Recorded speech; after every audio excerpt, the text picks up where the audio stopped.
Chapter 171.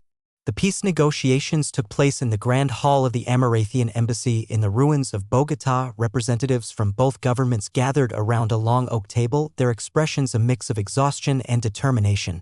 The war had left scars on everyone in the room. President Mariano Velázquez sat across from Amarathian Secretary of State Johnson Wright, his face gaunt and pale from weeks of unrelenting bombardment. To his left, General Rodrigo Ibarra remained silent, his arm still in a sling. The delegation from Gran Colombia was small. Many of their key officials had perished in the air raids on the Amarathian side. Moore led the negotiations with General Jonathan Graves and several senior advisors by her side. The atmosphere was cold and formal, the room heavy with the weight of what had transpired. Johnson spoke first. President Velázquez, let me begin by saying that Amarathia seeks peace. However, there are conditions that must be met. The damage caused by this conflict is extensive, and we require guarantees to prevent future hostilities. Velázquez narrowed his eyes but nodded. Go on.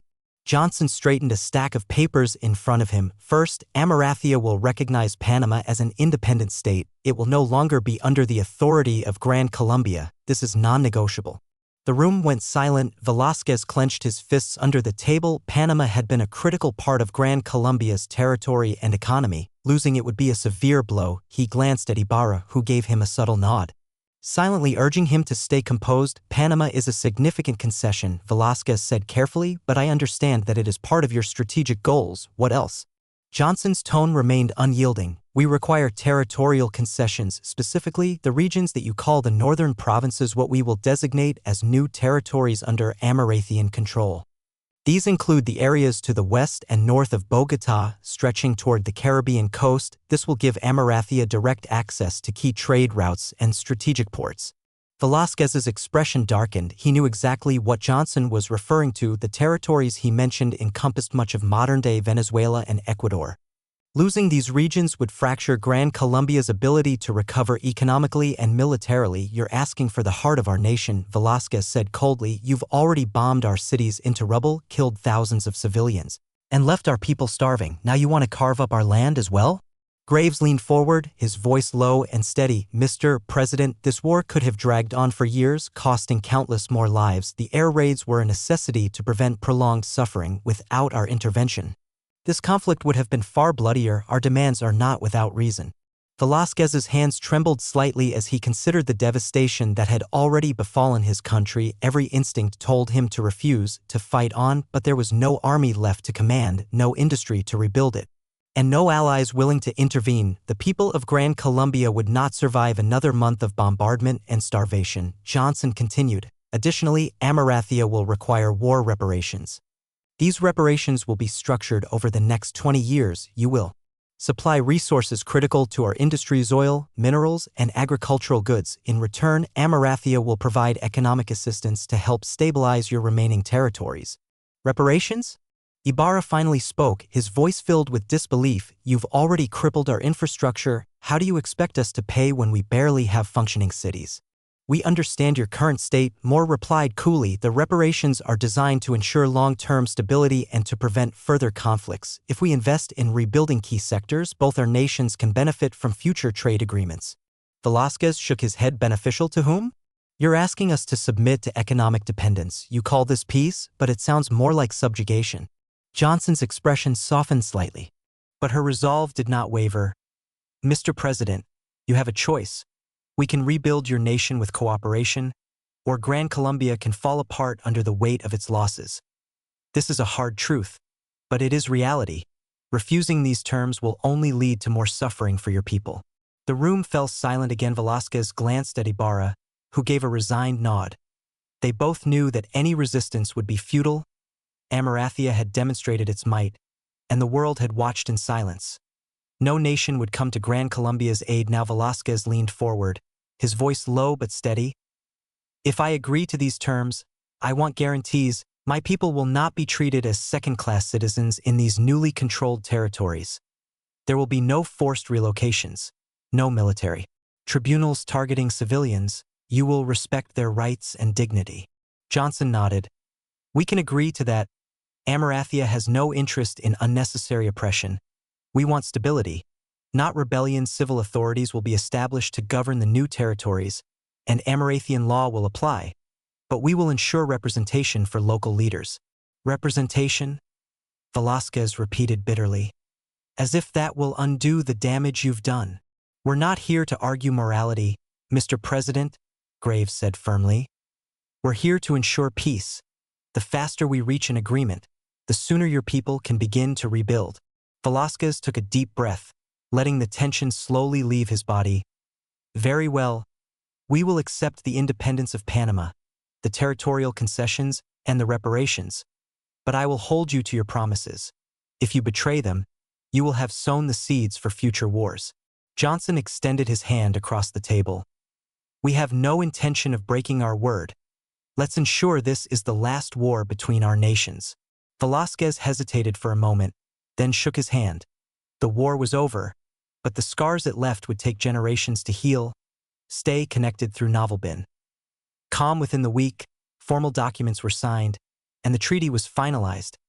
Amarathian occupation forces entered the newly acquired territories, while Panamanian leaders prepared to establish their independent government under Amarathian protection. Chapter 172. Matthew Hesh sat in his office, the morning sunlight filtering through the large windows. The air was cool, but the weight of recent news warmed his thoughts. A copy of the treaty with Gran Colombia lay on his desk. He had read it multiple times, the details etched into his mind. The independence of Panama was a key win, but the true prize lay elsewhere: territorial acquisitions in what was once the northern part of Gran Colombia. Matthew leaned back in his chair, deep in thought. This region, rich in untapped resources, included vast oil reserves in his previous life. He had read about Venezuela being one of the largest producers of oil in the world. Now, that same opportunity was before him in this alternate world, with Amarathia controlling the region. There was no competition for these resources. Amber entered the room, carrying a tray with a fresh cup of coffee. She set it down in front of him, her eyes curious. "You've been awfully focused on that document," she said, sitting across from him. "I take it the treaty is exactly what you wanted?" Matthew nodded slowly. "Better than I expected. Amarathia didn't just secure Panama, they took control of the northern provinces. That territory is rich in oil. Amber, in the coming decades, oil will be as valuable as gold. Machines, vehicles, aircraft, factories, all of them will depend on it." Amber raised an eyebrow. "You sound like you've already made plans for it." "I have," Matthew replied, his tone serious. "I can't afford to let this opportunity slip through my fingers. If I control that region, I control the future of energy in this country. Amarathia will dominate the industrial age, and I intend to be at the forefront of that." Amber crossed her arms. "And how exactly do you plan to do that?" "The government isn't going to hand over a strategic territory just because you ask nicely." Matthew smirked. "They won't. But they might if I offer them something they can't refuse." He stood, grabbing the treaty and placing it inside a leather briefcase. "I need to meet with President Clay. I'm going to propose that I be appointed as the governor of the newly acquired territory. In return, he'll offer full payment for the land and a commitment to develop its infrastructure: roads, railways, ports. It'll become a hub of economic activity."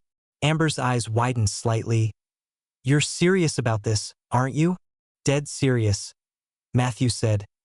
"The world is changing fast, and I won't sit on the sidelines watching someone else capitalize on it." Later that afternoon, Matthew arrived at the White House. He was quickly ushered into the Oval Office, where President Theodore Clay waited with Secretary of State Johnson Wright and General Jonathan Graves. The atmosphere was cordial but businesslike. Clay gestured for Matthew to take a seat. "Matthew, I assume you're here regarding the new territories," Clay said, leaning forward on his desk. "What's on your mind?" Matthew placed the briefcase on the floor beside him and met the president's gaze. "Mr. President, I want to be direct. I'm here to discuss the northern provinces, the ones we acquired from Gran Colombia."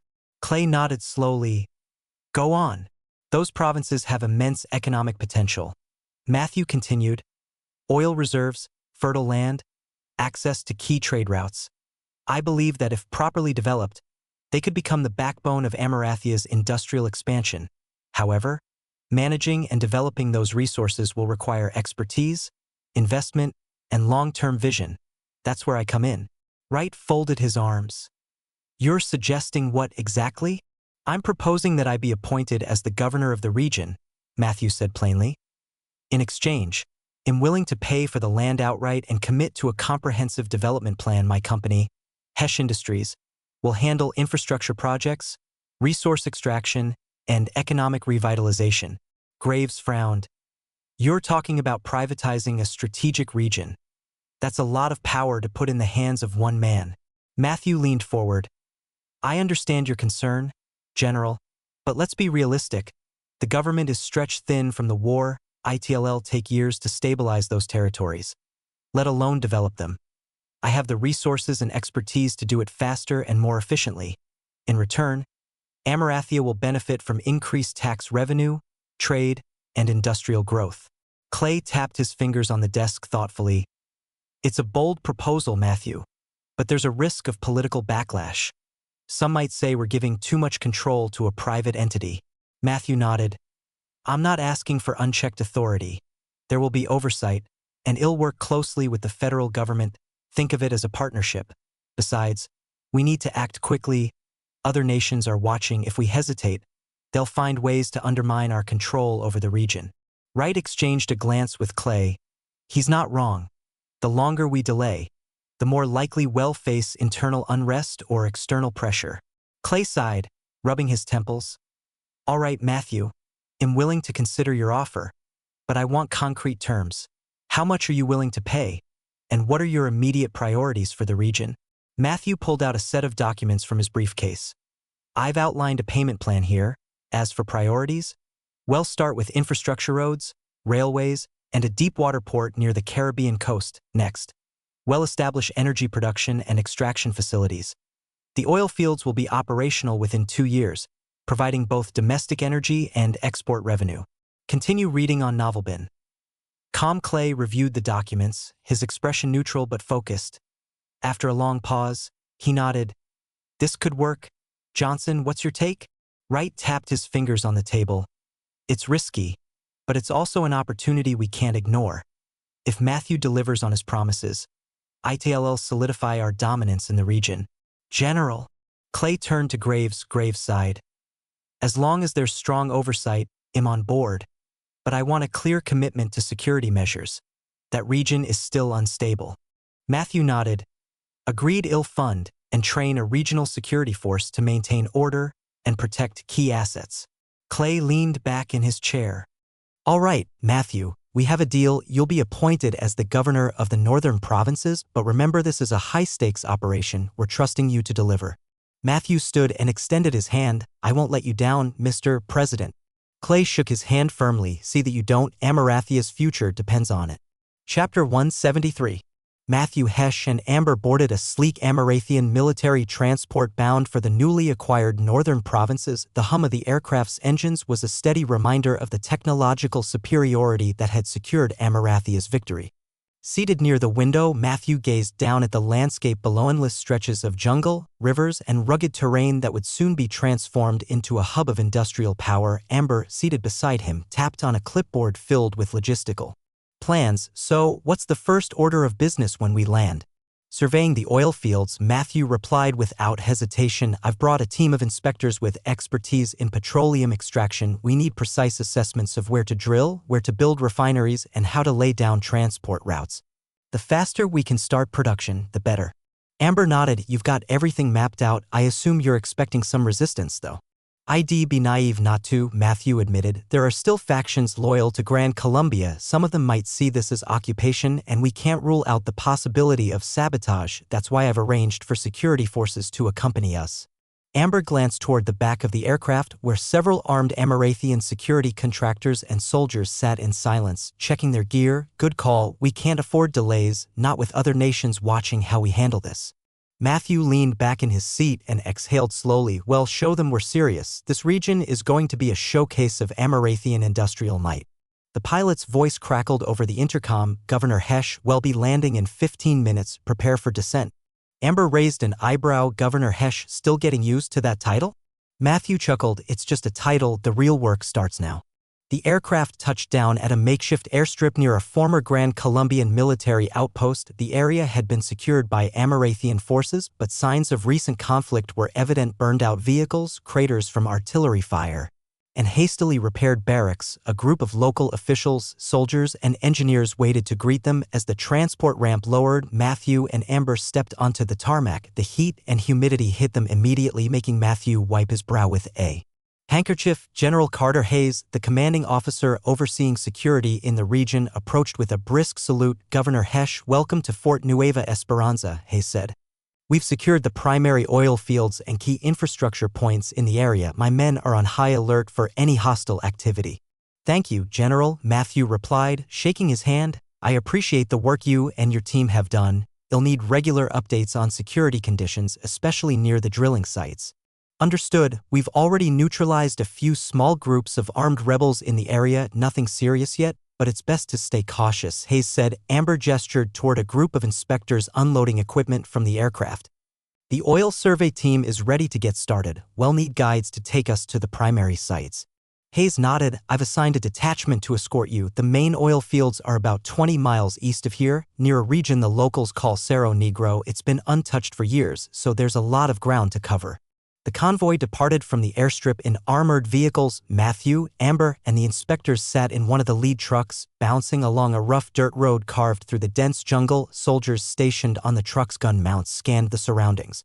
Alert for any signs of ambush. Matthew leaned toward Amber. Once we identify the best drilling sites, I want construction crews mobilized immediately. We'll need pipelines, storage facilities, and a refinery close to the coast. The faster we build, the faster we secure our position. Amber scribbled notes on her clipboard. Already on it. I've contacted Hesh Industries to begin shipping heavy equipment. They'll have what we need within 2 weeks. One of the inspectors, a tall man with a bushy mustache named Carl Jenkins, spoke up. Governor, I've worked on oil fields in hostile environments before, but this is a whole different beast. What's the long-term plan for local relations? The locals won't just sit back while we take over their land. Matthew folded his arms. We're not here to take over. We'll offer them employment, education, and infrastructure improvements. If they see tangible benefits, most will support us. As for the rest, well, that's what the security teams are for. Jenkins nodded. Fair enough, just be ready for pushback. People don't forget wars overnight. The convoy slowed as they approached a clearing. The lead truck halted, and General Hayes signaled for everyone to disembark. Matthew stepped out and surveyed the landscape. In the distance, black soil and rocky outcrops dotted the horizon, signs of oil-rich land. This is it, Hayes said, gesturing to the expanse. Cerro Negro, we've confirmed shallow oil deposits here. Your team can start the survey immediately. Jenkins and the other inspectors began unloading their equipment. Seismic sensors, drills, and core samplers. Amber directed the operation, ensuring everything was running smoothly. Soldiers set up a perimeter around the site, keeping watch for any signs of trouble. Matthew crouched and ran his fingers through the dark soil. It was rich, heavy with hydrocarbons. This was the future, the foundation of industrial dominance. Jenkins returned after a brief examination of the terrain. Governor, this place is a gold mine. Preliminary readings suggest high-pressure reservoirs beneath us. We're looking at decades of extraction potential. Exactly what I wanted to hear, Matthew said with a satisfied smile. He turned to Amber. Get in touch with our logistics team. I want construction crews here within the week. As the sun began to set, the team continued their work, drilling test wells and mapping the land. The sound of machinery echoed through the clearing, a sign of progress amidst the remnants of war. Matthew stood at the edge of the site, watching as the future of Amarathia unfolded before him. Stay tuned with Novelbin. Calm. Amber approached and handed him a water canteen. It's a lot to take in, huh? Matthew nodded. This land has seen destruction, but now it'll be the center of growth and power. We're building something that'll shape the world for generations. And you're at the center of it, Amber said with a small smile. Not just me, Matthew replied. All of us. This is a new era and we're just getting started. Chapter 174. Matthew Hesh woke early the next morning, the jungle's humidity already weighing heavy in the air. Outside the makeshift command center, the camp was buzzing with activity. Inspectors, engineers, and laborers prepared for another full day of surveying and drilling. Soldiers patrolled the perimeter with vigilance, ensuring no surprises from the local resistance groups still lurking in the region. Amber entered with a clipboard stacked with new reports. Morning, she said, placing the documents on his desk. The seismic tests came back. Jenkins and the others confirmed several prime drilling spots along Cerro Negro.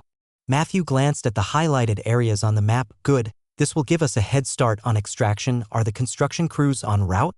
Yes, Amber confirmed. The equipment from Hesh Industries is being shipped in from the nearest port. General Hayes says the roads are secure, though he mentioned a few scouting parties spotted movement near the eastern hills. Matthew nodded thoughtfully. We expected that. Have the security teams increase patrols. We can't afford sabotage now that we're making progress. Already done, Amber replied. Hayes isn't taking any chances. He has checkpoints set up along the key transport routes. Satisfied with the update, Matthew leaned back in his chair. Good. Once the heavy equipment arrives, we'll break ground on the first refinery. I want the pipelines operational within 6 months. Amber chuckled softly. 6 months? You really think that's possible with all the setbacks we could face out here? It has to be, Matthew replied, his tone serious. Amarathia won this territory with overwhelming force, but if we want to hold it, we need to prove its worth. Keeping infrastructure is the key to long-term control. Once the locals see opportunities for jobs and better living conditions, they'll be more inclined to support us. Discover stories at Novelbin. Amber gave a small nod of agreement. And if they don't? Then they'll find themselves left behind, Matthew said bluntly. We're here to build a future.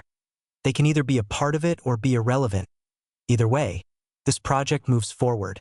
Later that morning, Matthew and Amber joined Jenkins and the inspection team at one of the primary drilling sites. The area had been cleared of dense foliage, revealing a rocky plateau rich in dark, oil-bearing soil. Teams of workers and surveyors moved swiftly, laying out markers and preparing equipment for the next phase of operations. Jenkins greeted them with a wide grin. Governor, you came at the perfect time. We're about to test one of the wells. Matthew approached the drilling rig and watched as the workers positioned the machinery. How long until we hit something? Not long, Jenkins replied confidently. We're in prime territory. If all goes well, we'll have the first crude samples by the end of the day. Matthew nodded approvingly. Let's see it in action. The drill operator started the machine, and a low rumble echoed through the clearing as the drill bit pierced the ground. Workers monitored the process carefully, adjusting the controls to maintain steady pressure. The rhythmic clatter of the drill filled the air, blending with the distant sounds of the jungle. As they observed the operation, General Hayes arrived with 2 officers in tow. He approached Matthew with a grim expression. Governor, we need to talk. Matthew stepped aside with the general. What's the situation? Our scouts reported increased activity from local resistance groups, Hayes explained. Small bands have been seen moving closer to our operations. It's likely they're planning something, maybe an attack on one of the transport convoys. How many are we dealing with? Matthew asked. Hard to say, Hayes admitted. They're fragmented, but that doesn't mean they can't cause problems. Sabotage, hit-and-run tactics. They've used those methods before. Matthew considered the situation for a moment. Double the security on all critical sites. I also want checkpoints at every major junction along the transport routes. If they're planning anything, I want to know about it before it happens. Understood, Hayes said with a nod. Well, tighten the net. As the general left to carry out his orders, Amber approached Matthew. More resistance trouble? Looks that way, Matthew replied. They know what's at stake. If they can disrupt our operations, even for a short time, it could delay everything. Amber sighed. Nothing ever comes easy, does it? Not in this line of work, Matthew said with a faint smirk. But we didn't come here expecting smooth sailing. Their attention was drawn back to the drilling rig as a worker shouted, We've got something. The machine slowed to a stop, and a thick, black liquid began to bubble up from the well. Workers quickly collected the crude oil in containers. Cheering at the sight of the valuable resource, Jenkins examined the sample and gave Matthew a thumbs up. It's good quality, Governor, high-pressure reservoir, just like we hoped. Matthew couldn't help but smile. That's what I wanted to hear. Get the full analysis done and send the report to my office. This is just the beginning. Amber crossed her arms, watching the workers celebrate. Looks like we're ahead of schedule. For now. For now, Matthew echoed. But we need to stay ahead. Every day counts. By afternoon, word of the successful test well had spread throughout the camp. Workers moved with renewed energy, and the atmosphere was one of cautious optimism. Matthew held a meeting with key personnel to outline the next steps. We have confirmation of viable oil reserves, he announced. The next phase involves constructing the first refinery and pipeline network. I want teams assigned to logistics, construction, and security. Coordination is key. No bottlenecks, no delays. Jenkins spoke up, Governor, the biggest challenge will be transporting materials through this terrain. We'll need to reinforce the roads before we start moving heavy equipment.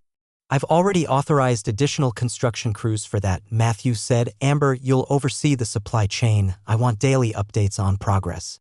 Got it, Amber replied, jotting down notes. General Hayes added, we'll maintain a strong security presence at all major sites. If the resistance tries anything, we'll be ready. Good, Matthews said. He glanced around the room, meeting the eyes of each team leader. This project is bigger than any one of us. We're building the foundation for Amarathia's future. Failure isn't an option.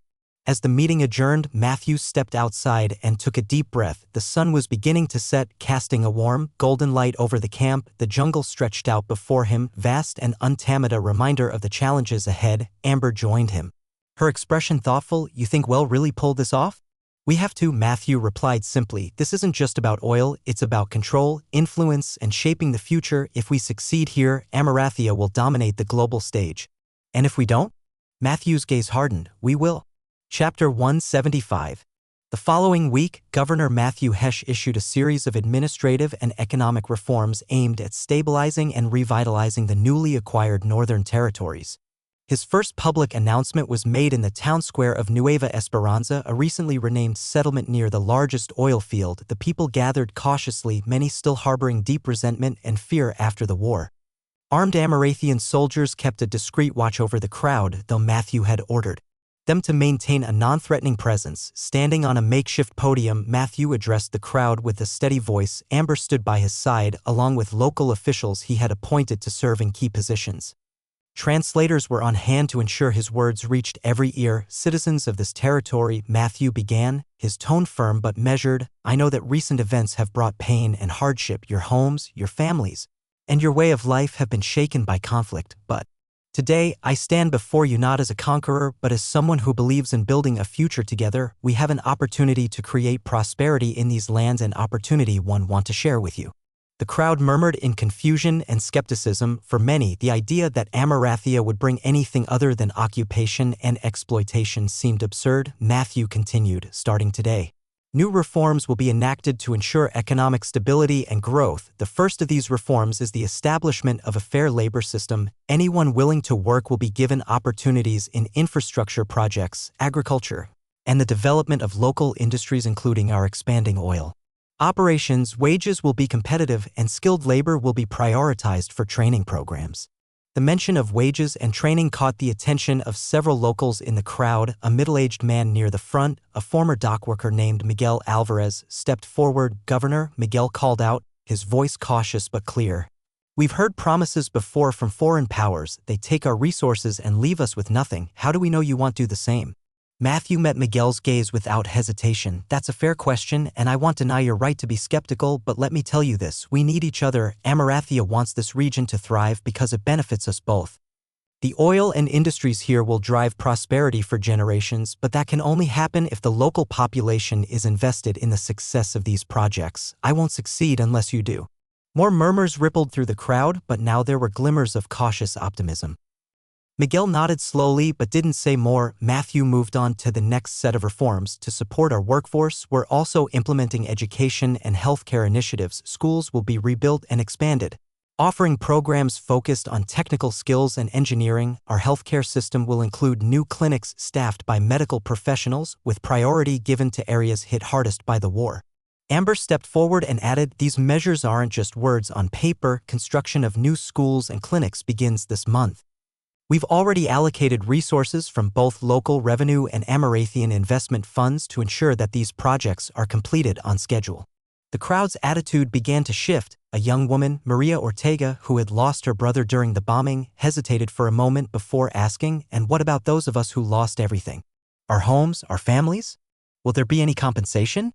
Matthew took a deep breath, aware of the delicate nature of her question. I can't undo what's been lost, Maria, no one can, but what I can do is ensure that survivors have access to housing, jobs, and support.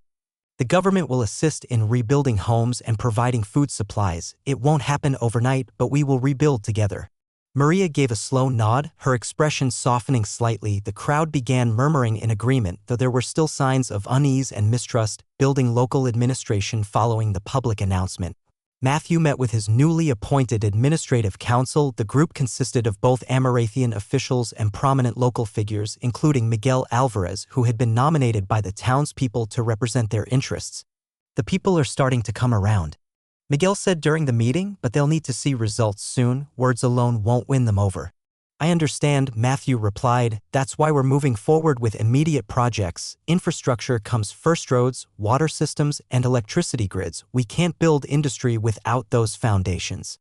Amber handed out detailed project timelines to the council members. We've contracted several engineering firms to begin work on key infrastructure corridors. Our goal is to connect every major town to the ports and oil fields within the next 18 months. One of the Amarathian advisors, Robert McKinley, raised a concern. Governor, what about resistance groups? We've had multiple reports of sabotage attempts on supply lines. If they escalate their activities, it could cripple our progress. General Hayes, also present at the meeting, spoke up. We've already increased patrols and checkpoints, but we'll need more cooperation from local leaders to prevent sympathizers from aiding the resistance. Matthew turned to Miguel. You know the local dynamics better than we do. What's your take? Miguel sighed. There are still pockets of loyalists to the old government, but most people just want stability. If we show them that this new administration can provide jobs and security, support for the resistance will dwindle. Matthew nodded. Then that's our strategy. Focus on winning hearts and minds, keep the security measures tight, but don't overreach. We need the locals to trust that we're here to protect, not oppress. Stay connected via Novelbin. Tom. Within weeks, construction crews began making visible progress. Roads connecting key towns were cleared and reinforced, and the first shipments of heavy equipment arrived at the oil fields. Temporary housing projects for displaced families were established near major construction sites, providing both shelter and employment opportunities. Local reactions varied. Some residents remained wary, watching the Amarathian projects unfold with guarded eyes. Others, seeing the tangible improvements, began to offer their support. Miguel and other community leaders acted as intermediaries, helping to bridge the gap between the local population and the new administration. However, not everything went smoothly. One evening, a convoy transporting construction materials was ambushed near a remote village. 2 Amarathian soldiers were killed and several trucks were destroyed. The attack sent shockwaves through the camp, prompting heightened security measures. In a meeting the next morning, General Hayes reported on the incident. The attackers fled into the jungle. We're tracking them, but they know the terrain better than we do. This won't be the last attempt. Matthew's expression darkened. I want every convoy escorted by armed patrols from now on, and increase our intelligence efforts.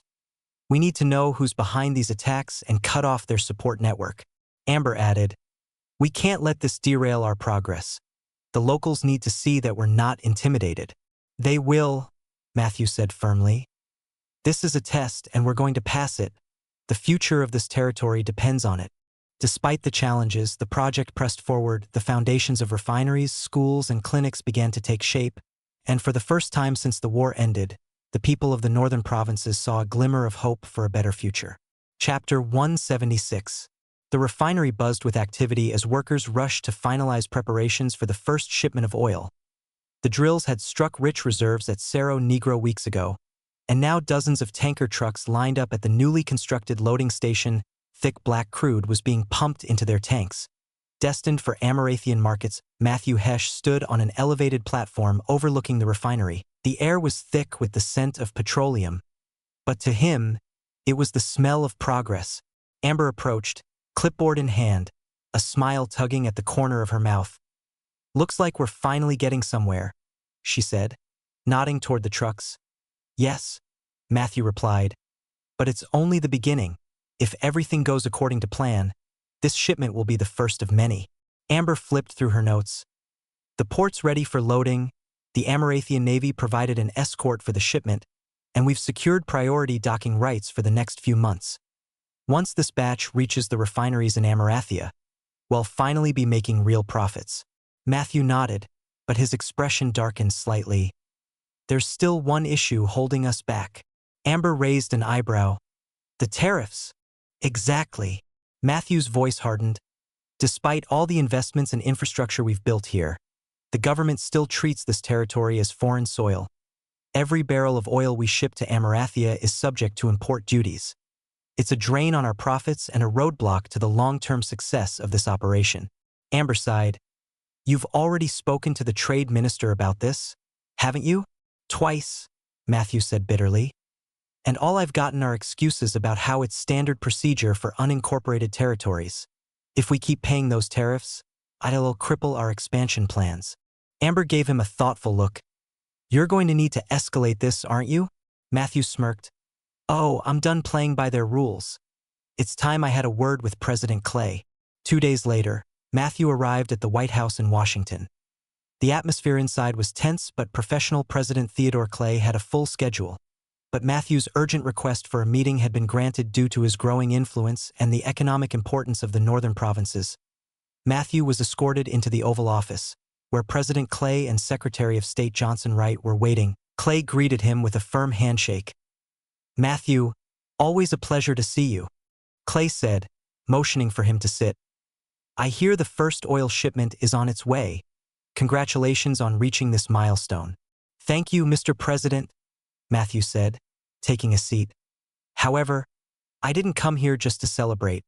There's an issue that needs to be addressed immediately. Clay's expression grew more serious. I see. What's the problem?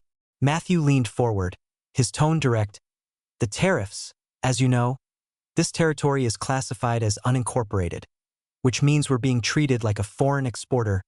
Every shipment of oil we send to Amarathia is taxed as if it came from another country. That needs to change. Secretary Wright cleared his throat. Matthew, I understand your frustration, but these policies aren't something we can just rewrite overnight. There are legal frameworks in place for how territories are handled, frameworks that have been part of Amarathian trade policy for decades. Matthew's eyes narrowed. Those policies were designed for territories with little economic value. That's not the case here. The northern provinces are vital to Amarathia's industrial future. The oil we're producing will power factories, fuel transportation networks, and provide strategic leverage against rival nations. You can't treat this territory like it's an afterthought. Explore more adventures at Novelbin.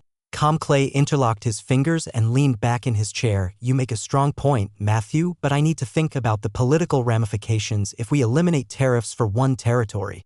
Other regions might demand similar treatment. There's already opposition in Congress to the level of control we've given you over the northern provinces.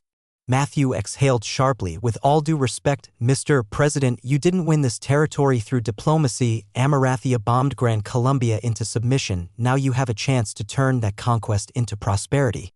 But if you suffocate this region's growth with tariffs, you'll squander everything we've built. Clay exchanged a glance with Wright, who remained silent for a moment before speaking. There's a middle ground we could consider. Instead of fully eliminating the tariffs, we could implement a phased reduction over the next 5 years. That would give Congress time to adjust and prevent backlash from other territories. Matthew shook his head. A phased reduction won't cut it. We need immediate action. Every dollar we lose to tariffs is a dollar we can't reinvest in infrastructure, security, and community development. The faster we can expand, the more tax revenue Amarathia will collect in the long run. Isn't that what you want? Clay leaned forward again, his gaze intense. What exactly are you proposing, Matthew? I want the northern provinces to be granted a special economic designation, Matthew said. No tariffs on exports to Amarathia in exchange for increased investment commitments. They'll guarantee that a portion of the oil revenue is reinvested directly into national infrastructure projects, ports, railways, you name it. Wright frowned. That's a bold request. You're asking for unprecedented privileges. I'm asking for what's necessary to secure Amarathia's dominance, Matthew countered. If you want these territories to thrive and if you want my continued cooperation, this is the deal. The room fell into a tense silence. Clay tapped his fingers on the desk, deep in thought. Finally, he nodded slowly. You're not wrong, Clay admitted. We can't afford to let bureaucracy choke this opportunity. All right, Matthew. I'll authorize a special designation for the northern provinces, but in return I expect results: rapid expansion, increased tax revenue, and no scandals. If you fail to deliver, Congress will be breathing down both our necks. Matthew stood and extended his hand. You won't regret this, Mr. President. Clay shook his hand firmly. See that I don't. By the end of the week, Matthew's request had been formalized. The northern provinces were granted a special economic designation, exempting them from export tariffs to Amarathia. The news spread quickly through both the corporate and political spheres.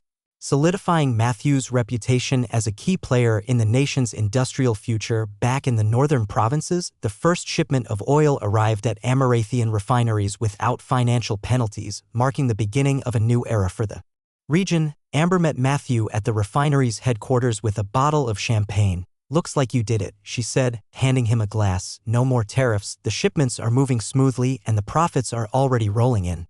Matthew smiled as he raised his glass. "We've cleared the first hurdle, but there's still a lot of work ahead. This is just the foundation."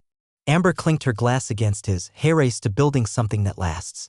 "To the future," Matthew said quietly, watching the refinery's lights illuminate the darkening sky. This territory, once a battleground, was now a beacon of economic power. And he intended to keep it that way. Chapter 177.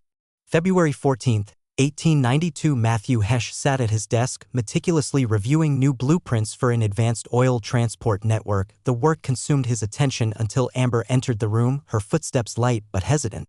He glanced up and immediately noticed the unusual expression on her face, nervous, excited, and a little uncertain all at once. "Amber," Matthew said, setting his papers aside, "is something wrong?" Amber shook her head, a faint smile forming on her lips. "Not wrong. Just something different, I think. I might be pregnant." Matthew froze for a moment, her words taking a second to register. His heart raced. He stood and approached her, gently placing his hands on her shoulders. "Pregnant? Are you sure?" Amber sighed and shook her head slightly. "Not entirely. I haven't confirmed it. I've missed my period and I've been feeling different, fatigue, nausea, strange cravings, but it's too early to tell for certain." Matthew's mind raced. This was monumental news, something he had long dreamed of, had always wanted a family, and now the possibility stood before him. However, the uncertainty gnawed at him. "We need to confirm this," he said firmly. "If you are pregnant, I want to make sure you and the baby are healthy from the start, but I don't want to rely on just symptoms. We need something more definitive." Amber crossed her arms and gave him a curious look. "And how do you plan to do that?" "By creating something that will make it definitive." That evening, Matthew secluded himself in his workshop. Although modern pregnancy tests did not exist in the 1890s, he knew enough about basic biology to understand where to begin. From his knowledge of anatomy and chemistry, he recalled that the body underwent significant hormonal changes during pregnancy. The key challenge was finding a way to detect these changes using technology available at the time. He had heard of early research in Europe suggesting that pregnant women's urine contained biological markers that could be tested with reactions in certain chemicals. Matthew knew that a hormone called chorionic gonadotropin, or something close to it, would be present in a pregnant woman's urine. Though science had yet to name or fully understand it, he theorized that if the urine of a pregnant woman had unique properties, it might react with specific compounds. He made a list of chemical reagents that could be safely tested. He settled on two approaches, the one being the ammonium sulfate reaction test. Certain sulfur-based compounds would form precipitates when exposed to proteins or hormones in bodily fluids, the second being the oxidation test. Acids and bases could potentially reveal changes in pH or other chemical properties in urine. Explore more at RanoVox. Matthew gathered the necessary materials such as ammonium sulfate solution, vinegar, and lye, basic acids and bases, clean test vials, droppers, distilled water, and a sterile beaker to collect urine samples. He also ensured proper sterilization, boiling the glassware and tools. Even though germ theory was not universally accepted yet, Matthew was meticulous when it came to lab hygiene. The next morning, he met Amber in the workshop. "Are you sure you want to help with this?" he asked gently. Amber chuckled softly. "Of course, I want to know the truth just as much as you do. Besides, I trust you." Amber provided a sample, which Matthew carefully transferred to a beaker. He explained the procedure as he worked. "First, I'll add a few drops of ammonium sulfate solution," he said, using a dropper to introduce the reagent to the sample. "If there's a significant hormonal presence, we might see a reaction, usually a cloudiness or sediment formation." Amber watched closely, her expression a mix of anticipation and nerves. The solution remained clear at first, but after a few moments, a faint cloudiness began to develop near the bottom of the vial. "Is that it?" Amber whispered. "It's a sign," Matthew confirmed, though he remained cautious. "But I want to cross-check it with the second test." He set up the next experiment, adding a few drops of vinegar to a separate sample. After waiting for any reaction, he followed it with a diluted solution of lye. This time, the liquid showed a subtle color shift, indicating a change in acidity, something that could suggest metabolic changes in the body. Matthew stepped back, taking a deep breath. "Both tests show promising results. Based on everything we've seen, I'd say there's a very strong chance you're pregnant." Amber's eyes welled with tears as she absorbed his words. You really think so? Matthew smiled and wrapped his arms around her. I do, but to be thorough, I'll contact a physician to confirm everything through traditional methods. For now, though, I think we can celebrate. Amber laughed softly, wiping her tears. I can't believe this. We've been trying for so long, and now it's finally happening. Later that day, Matthew and Amber gathered their closest friends and key advisors at the governor's residence. The news spread quickly. Matthew Hesh, the industrial magnate and governor of the northern provinces, was going to be a father. The announcement was met with cheers, congratulations, and heartfelt toasts. General Hayes approached Matthew during the celebration, raising a glass. Congratulations, Governor. Sounds like you've got more than just oil to build a future with now. Matthew chuckled. Indeed, this is the most important project of all. Amber mingled with the guests, her excitement tempered by a newfound sense of responsibility. As the evening wore on, she and Matthew found a quiet moment on the balcony overlooking the refinery's lights in the distance. You're going to be an amazing father, Amber said softly, leaning against him. Matthew wrapped an arm around her. And you'll be an incredible mother. This is just the beginning for us, for the territory, and for everything we're building here. Amber smiled, resting her head on his shoulder. For the first time in years, the future felt more than just promise. It felt personal, filled with hope and new possibilities as the stars illuminated the night sky. Matthew knew that their lives were about to change in ways neither of them could fully predict, but together they were ready to face whatever came next. Chapter 178. March 3, 1892. The atmosphere at Matthew Hesh's residence in the northern provinces buzzed with productivity. Teams of engineers coordinated resource development, while security forces maintained a watchful presence across the oil fields and refineries. The new infrastructure projects progressed ahead of schedule, and for the first time in weeks, Matthew had found a rare moment of peace to spend with Amber.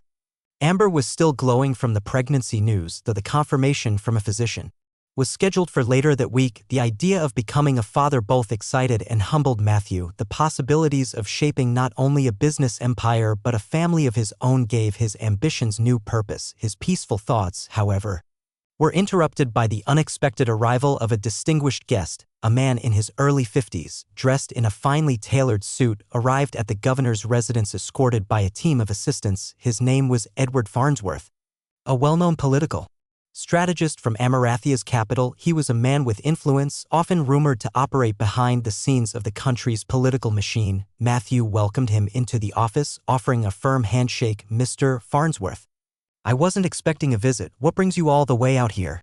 Farnsworth smiled warmly and took a seat. Governor Hesh, I'll get straight to the point. You've become one of the most admired figures in Amarathia. The nation owes much of its industrial rise to your innovations, and your governance of this territory has demonstrated that you're more than just a businessman, you're a capable leader.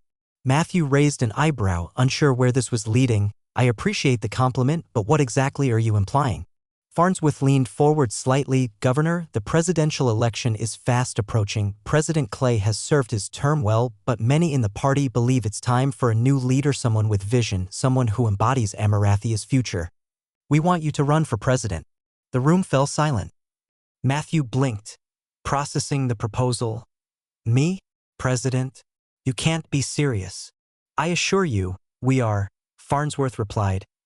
Your name has been circulating in political circles for months now. You're a household name.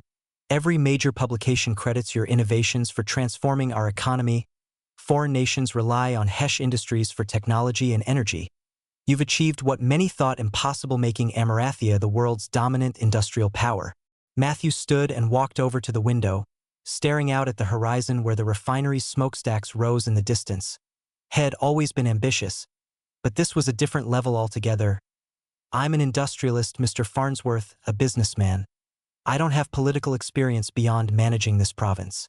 And yet you've proven capable of governing effectively, Farnsworth countered. The northern provinces are thriving under your leadership. You've built infrastructure, created jobs, and maintain stability in the aftermath of war.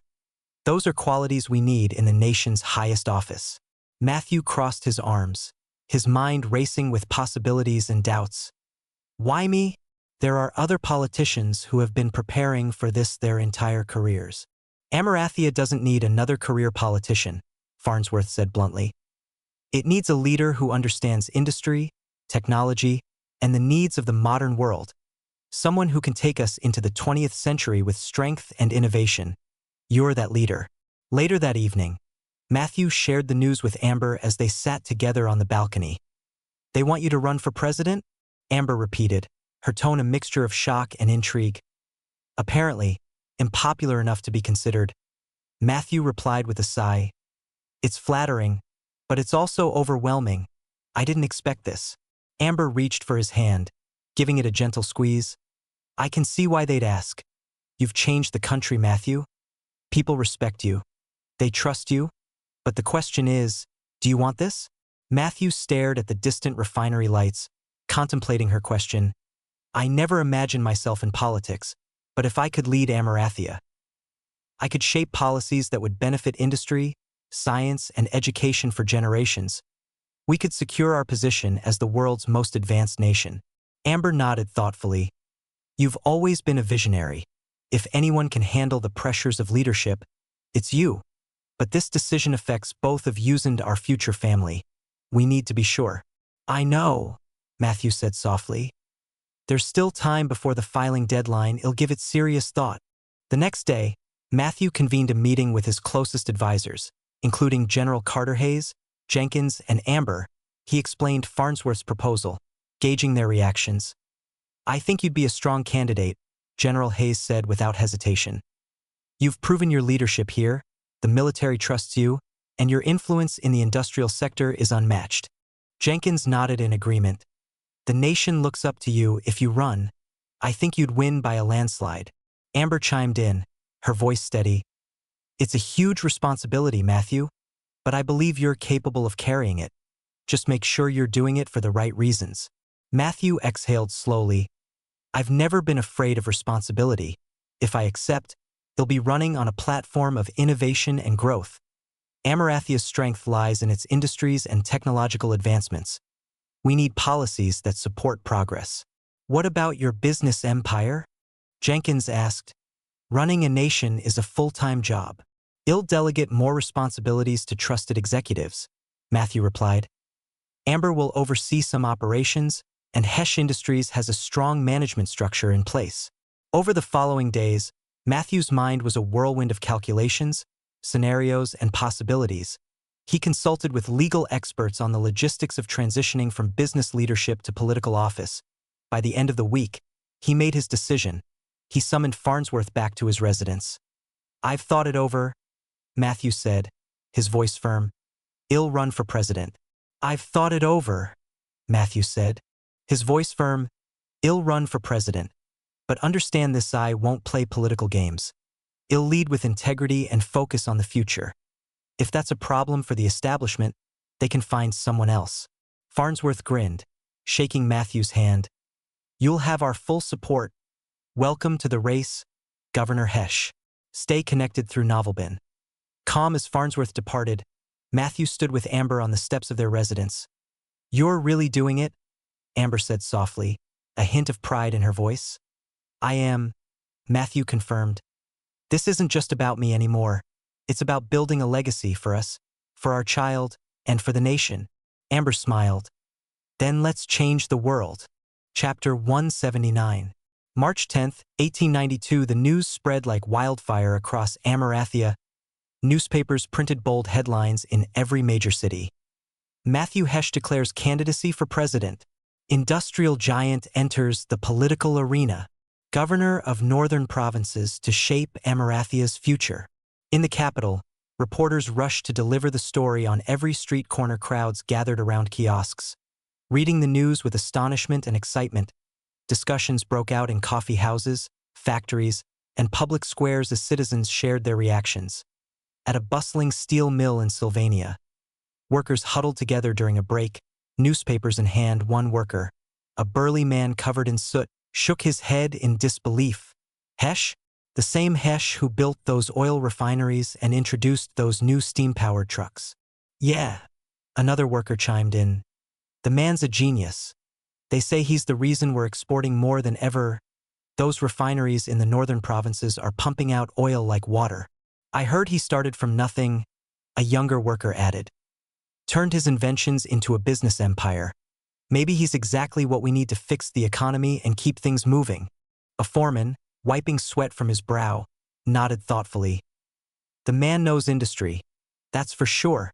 If he can run the country like he runs his business, we might be looking at a golden age. The workers exchanged hopeful glances. Many of them had benefited directly or indirectly from the booming industries fueled by Hesch's innovations. For them, his candidacy was a promising sign of further progress. In Amsterdam, the reaction was similar. Business owners praised the announcement, believing that Matthew's focus on industrial development and innovation would boost trade and infrastructure. He's not some career politician, one merchant remarked. He's a man of action. He built an empire. Imagine what he could do for our transportation network, for education, for technology. College students at the Amarathian Institute of Technology were equally enthusiastic. Matthew's name was synonymous with technological advancement. Professors spoke in admiration of his contributions to engineering and industrial science. If Matthew Hesch becomes president, one professor told his class, we could see unprecedented investment in scientific research.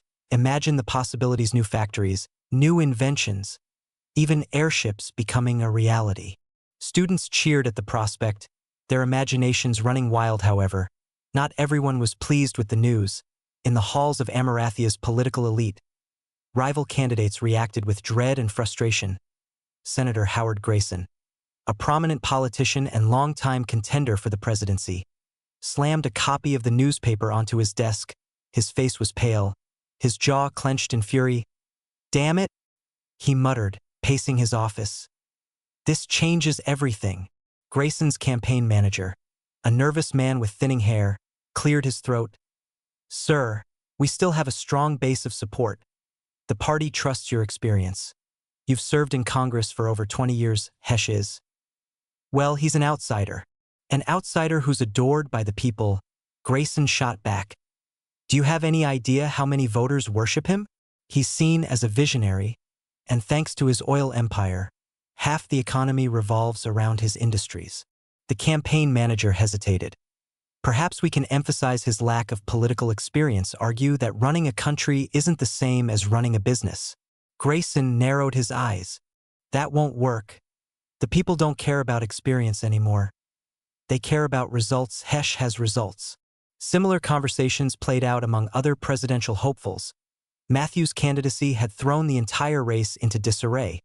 Some candidates privately considered withdrawing, knowing they could not compete with his popularity and achievements. The day after his announcement, Matthew addressed the public in a speech broadcast from the northern provinces.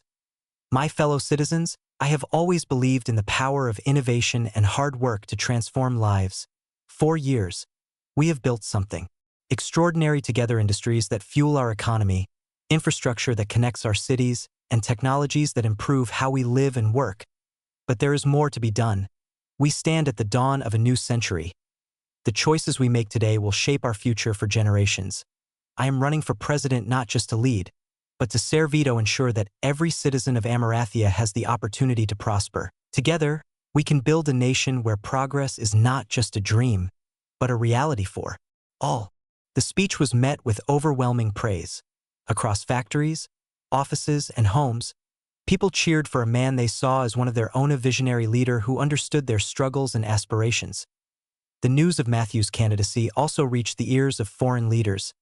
Ambassadors in Amarathia reported back to their governments, expressing concern over what his potential election could mean for global trade and diplomacy. In London, a member of the British Parliament commented, if Hesch becomes president, we may see Amarathia assert even greater control over the global oil market.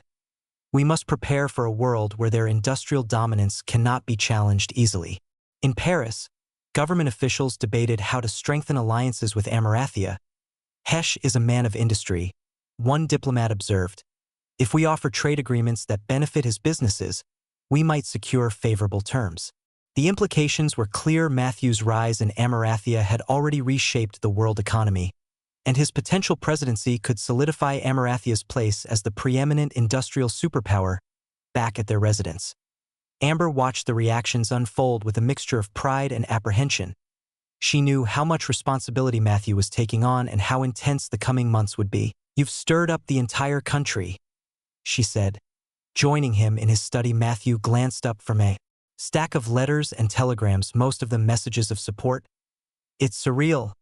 I knew people respected what we'd accomplished, But I didn't expect this level of enthusiasm. Amber smiled softly. They believe in you, Matthew, and so do I. Just remember to pace yourself. You can't do everything at once. Read new adventures at Novelbin. Calm, he nodded. You're right. This is going to be a marathon, not a sprint, but with the right team and strategy, I think we can win. Amber squeezed his hand. I have no doubt. As night fell, Matthew gazed out the window, the glow of the refinery's lights illuminating the horizon. He knew the road ahead would be filled with challenges, political attacks, media scrutiny, and the weight of public expectations. But he was ready. The race for the presidency had begun. Chapter 180. Read new chapters at Novelbin. Calm, March 20th, 1892. The campaign period officially began. Across Amarathia, cities and towns buzzed with political activity. Candidates for the presidency crisscrossed the country, rallying support for Matthew Hesh. This meant a rigorous schedule filled with speeches, town hall meetings, and visits to key industrial and agricultural centers. With his reputation as an industrialist and reform-minded governor, Matthew's campaign centered on modernization, infrastructure, and national progress. The people saw him as a man who could bring prosperity to every corner of Amarathia. Standing on a wooden platform erected in the city square, Matthew addressed a crowd of thousands: workers, farmers, and families gathered to hear him speak. Many of them had followed his career and respected how his industries had improved wages and transportation in their region.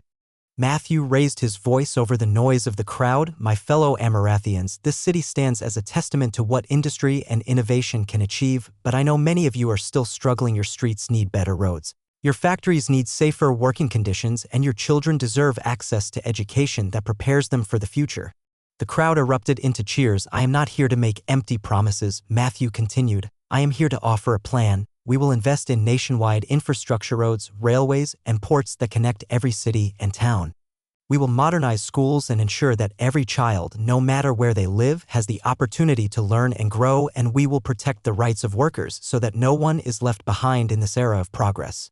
People shouted in agreement, some waving banners that read, Hesh for Progress.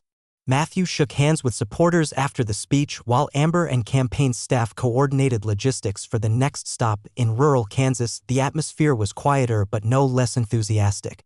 Farmers and ranchers gathered in a large barn to hear Matthew speak. They were eager to know how his policies would affect them, particularly regarding transportation and agricultural trade. Matthew addressed their concerns directly. I understand the challenges you face. You produce the food that feeds this nation, but without reliable railways and fair trade practices, you struggle to bring your goods to market. That will change under my leadership. He paused, letting his words sink in. My administration will prioritize building modern transportation networks in rural areas. We will invest in grain storage facilities, irrigation systems, and better rail access. No longer will you be at the mercy of middlemen or outdated infrastructure. You will have the tools to compete and thrive. An elderly farmer stood and nodded. You keep your word on that, Mr. Hesh, and you've got my vote. The room erupted in applause. After the event, Matthew spent time walking through the town, speaking one-on-one with residents. Matthew's visit to Pittsburgh highlighted his campaign's focus on labor rights and industrial growth. At a steel mill, workers lined up to hear him address their concerns about wages, safety, and job security. I know the risks you face every day, Matthew said, standing in front of the mill's towering smokestacks. You work long hours in dangerous conditions, but you deserve more than just survival. You deserve prosperity. Under my leadership, we will enforce safety regulations, expand workers' benefits, and ensure that industries grow without sacrificing your well-being. Several union leaders in the audience nodded in approval. One of them approached Matthew after the speech. You've got a lot of support here, Governor. We've seen what you've done in the northern provinces. If you can bring that kind of progress nationwide, you'll have the working class behind you. Matthew shook the man's hand firmly. That's exactly what I intend to do. While Matthew's campaign gained momentum, his opponents scrambled to counter his popularity. Senator Howard Grayson held a press conference in Amsterdam, criticizing Matthew's lack of traditional political experience. Matthew Hesh may be a successful businessman, but running a country is not the same as running a corporation, Grayson declared to a crowd of reporters. We need someone who understands the complexities of government, diplomacy, and the rule of law, not someone who thinks in terms of profits and factories. The next day, headlines highlighted Grayson's remarks, but public sentiment remained largely in Matthew's favor. Many saw his practical approach as a refreshing alternative to the gridlock of traditional politics in California. Matthew visited San Francisco, addressing issues related to trade and immigration. The port city was rapidly expanding, and its residents were eager for policies that promoted economic growth and protected their diverse communities. Amarathia's strength lies in its diversity, Matthew told a crowd gathered near the waterfront. Our ports are gateways to the world. We will expand these ports, modernize customs facilities, and strengthen trade partnerships. At the same time, we will ensure that all who come here seeking a better life are treated with dignity and given the opportunity to contribute to our nation's success. Business owners and dockworkers alike responded positively, seeing Matthew as a leader who understood the importance of both commerce and human rights. After weeks of constant travel and speeches, Matthew and Amber found a rare moment of quiet in their hotel suite. Amber sat beside him, reviewing campaign materials. "You've made quite the impression," she said, smiling. "Everywhere we go, people are energized. They see you as the future." Matthew exhaled slowly. "It's overwhelming sometimes. The expectations are enormous. I can't afford to make a single misstep." Amber placed a hand on his shoulder. "You're doing this for the right reasons. People trust you because you've proven yourself. Just keep listening to them, and you'll be fine." Matthew nodded, drawing strength from her words. "You're right, we've come this far, and we're not turning back." By the end of March, Matthew's campaign had visited over a dozen states. His speeches emphasized unity, progress, and opportunity. Supporters organized rallies, fundraisers, and volunteer networks to spread his message further. Meanwhile, newspapers across the nation reported on the campaign's growing momentum. One editorial read, "Matthew Hesh represents a new era of leadership. His success in both business and governance has demonstrated that he is more than capable of guiding Amarathia through the challenges of industrialization and modernization. The people have spoken. They want action, not empty rhetoric." As April approached, Matthew's campaign entered a critical phase.